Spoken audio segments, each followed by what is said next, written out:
বিসমিল্লাহির রহমানির রহিম। আসসালামু আলাইকুম। আমি আজকে বানাবো মিষ্টি কুমড়া ফুলের পাকোড়া। তাহলে চলেন গাইস, আমরা মিষ্টি কুমড়া ফুল কীরকম হয় প্রথমে দেখিয়ে নিই। এখানে মিষ্টি কুমড়ার ফুলগুলা দেখতে পাচ্ছেন, আর ভিতরে হচ্ছে মিষ্টি কুমড়ার ফুলের ডাঁটাগুলা। এই ডাঁটাগুলা অনেকে ছাড়িয়ে নেয়, আবার অনেকে এভাবেও ভেজে খায়, সমস্যা হয়। আমি এখানে ডাঁটাগুলাকে বের করে নিচ্ছি, দেখতে পাচ্ছেন আপনারা। এখন আমি একে একে সবগুলা ডাঁটাগুলা কেটে বের করে নিব। তারপরে আমি একটা মিক্সিং বল নিয়ে নিয়েছি, ওটার মধ্যে দিয়ে দিব 1/4 কাপ বেসন,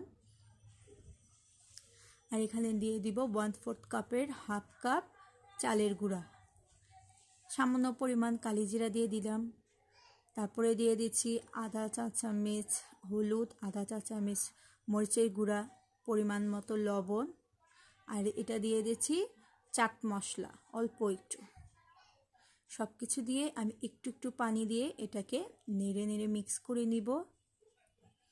আমি একবার পানি বেশি করে অ্যাড করব না, আমি অল্প অল্প করে পানি দিচ্ছি, যাতে এটার টেক্সচারটা বেশি একটা পাতলা না হয়ে যায়। তারপরে দিয়ে দিলাম সামান্য একটু বেকিং সোডা, আর একটু লবণ দরকার ছিল, সেটাও দিয়ে দিয়েছি। এখন আমি চুলায় একটা কড়াই বসিয়ে আমি ভেজে নিব তেল দিয়ে। এটা সামান্য পরিমাণ একটু ডুবা তেলে ভাজতে হয়, মিক্স করে ছেড়ে দিলাম। এখন আমার পাকোড়াগুলা দেখবেন কি মচমচে আর ফুলকো ফুলকো পাকোড়াটা রেডি হবে। আমি ভেজে নিচ্ছি, দেখতে পাচ্ছেন যে এটা কীরকম ফুলকো হয়েছে। আমার সবগুলা পাকোড়া একে একে আমি ভেজে নিয়েছি। তারপরে এখানে সার্ভ করে নিয়েছি গরম গরম পাকোড়া সসের সাথে।